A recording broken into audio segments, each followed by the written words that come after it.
வணக்கம். சிவவாக்கியம் பாடல் 18.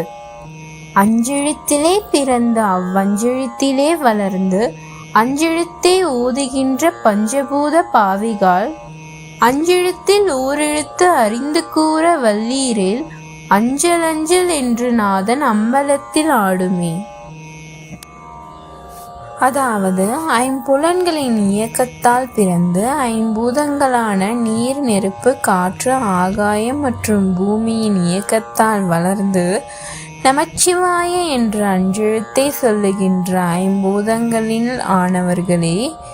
பஞ்சபூதங்களும் நம் உடம்பில் ஒன்றி இருப்பதை உணராமல் நமச்சிவாய என்ற அஞ்செழுத்தை சொல்லி எந்த பலனும் இல்லை. முறையே கற்றுணர்ந்து அந்த ஐம்புலன்களையும் ஒன்று சேர நெற்றி பொட்டில் வைத்து தியானம் செய்தால் நாம் மட்டுமே அறிந்து ஒன்றாக இருக்கும் மெய்ப்பொருளை மற்றவருக்கும் அறியவும் புரியவும் செய்ய முடியும். வெளிப்படையாக நம் சக்தியையும் ஆற்றலையும் காண செய்ய முடியும். இதுவே இப்பாடல் உணர்த்தும் பொருள். நன்றி.